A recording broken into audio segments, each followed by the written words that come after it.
চায়নাতে জুলাই মাসে application submit করে সেপ্টেম্বর ইনটেক ধরা যাবে কিনা। আসসালামু আলাইকুম, this is Rabiul Islam from Wideable consultancy. আজকে আলোচনা করব এই মোমেন্ট জুলাই মাসে আপনি যদি অ্যাপ্লিকেশন সাবমিট করেন, এই অ্যাপ্লিকেশন করে সেপ্টেম্বর ইনটেক আপনি ধরতে পারবেন কিনা, বা আর্লি সেপ্টেম্বর ইনটেক ধরতে গেলে কি কি করণীয়। তো আমরা সবাই জানি চায়নাতে এই মোমেন্ট লাস্ট মোমেন্টে এখন অ্যাপ্লিকেশন চলছে। অলরেডি অনেক ইউনিভার্সিটিগুলো তাদের ডেডলাইন ক্লোজ করে দিয়েছে।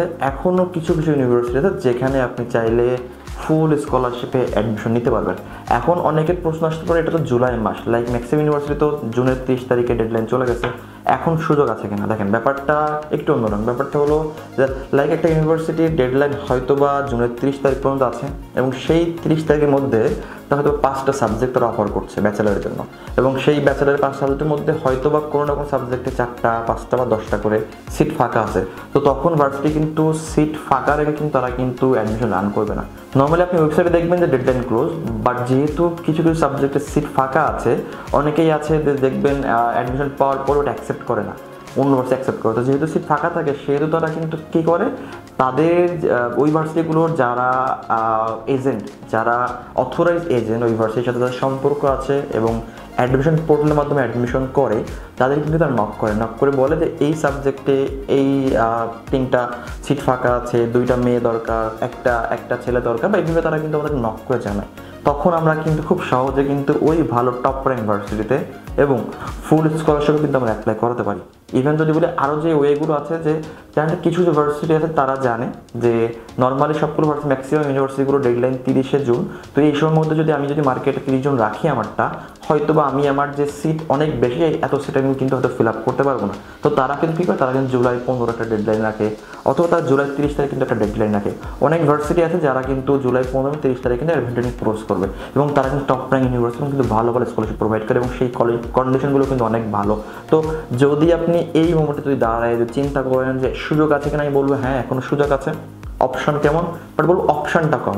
আপনি আগে অ্যাপ্লাই করলে আপনি যে অপশনটা পাইতেন, মাল্টিপল চয়েস পাইতেন, র্যাঙ্কিং ভালো university, top scholarship, top subject, top city, যে অপশনটা থাকতো আপনার কাছে, এখন সেই অপশনটা হয়তো বা কম হয়ে যাবে। এখন হতে পারে যে আপনি ভালো চয়েস করেছেন, ওখানে সিটও আছে, কিন্তু আপনার পছন্দের সাবজেক্টের সিট নাই, অন্য সাবজেক্টের সিট আছে। তো আপনি চান তাহলে ওখানে পড়তে পারবেন, বাট সাবজেক্ট আপনাকে স্যাক্রিফাইস করতে হবে।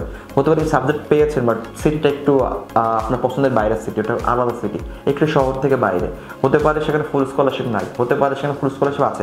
দ্যাট মিনস আপনি এখন অ্যাপ্লাই অপশনটা কম, কিন্তু এখনও কিন্তু সুযোগ আছে। এখন অনেকে প্রশ্ন আসতে পারে, এখন একটা প্রশ্ন আসতে পারে যে যারা অলরেডি অ্যাপ্লাই করেছে প্রথম আর্লি বার্ড অ্যাপ্লিকেশন, তারা তো অলরেডি পেপারস পেয়ে গেছে, এখন আমি কি করতে পারি?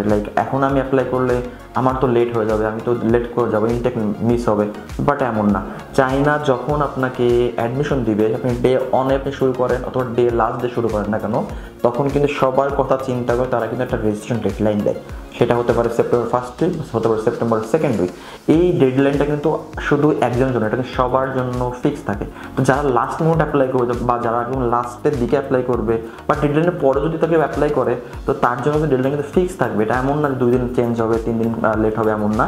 কেন? কারণ এই মোমেন্টে চায়নাতে কিন্তু লাস্ট মোমেন্টে ভার্সিটিগুলো খুব কুইক রেসপন্স করে। প্রথমে অ্যাপ্লাই করলে হয়তো বা আপনার একটা আপডেট পেতে লাগতো 1 মাস সময়, কিন্তু এই মোমেন্টে অ্যাপ্লাই হয়তো আপডেট পেতে 7 দিন সময় লাগবে, 10 দিন, বা সেটা 5 দিন বা 3 দিনও কিন্তু সেটা হতে পারে। তো তারা কিন্তু অ্যাডমিশন অ্যাকসেপ্ট করার পরে আপনাকে কিন্তু দ্রুত সাথে আপনাকে অ্যাডমিশনটা দিয়ে দিবে। আর বর্তমান প্রেক্ষাপটে কিন্তু JW202 পাইতে কিন্তু টাইম খুবই কম লাগে। অনেক জায়গায় আছে যে 3 দিন 4 দিন বা 7 দিনের মধ্যে আপনি JW202 পেয়ে যাবেন। দ্যাট মিনস আপনি চাইলে এখনও অ্যাপ্লাই করে এই জুলাই মাসের মধ্যে কিন্তু আপনি আপনার সকল প্রসেসিং কমপ্লিট করতে পারেন চায়নার জন্য। দ্যাট মিনস এখনও সময় মিস হয়নি। তো যদি আপনি চায়না উচ্চশিক্ষা যদি আপনি সিরিয়াস থাকেন, যদি মনে করেন আপনার আরও জানার আগ্রহ আছে, আমরা ওয়াইডেবল কনসালটেন্সি 5 বছর বেশি সময় ধরে চায়না ইউনিভার্সিটি স্কলারশিপ নিয়ে কাজ করে আসছি। আপনি চাইলে আমাদের সাথে হোয়াটসঅ্যাপে যোগাযোগ করতে পারেন, কমেন্ট বক্সে কমেন্ট করতে পারেন, অথবা সরাসরি অফিসে এসে আপনার যাবতীয় ইনফরমেশন জেনে আপনি উচ্চশিক্ষার কাজটা এখন সম্পন্ন করতে পারেন। ভালো থাকবেন, ধন্যবাদ, আসসালামু আলাইকুম।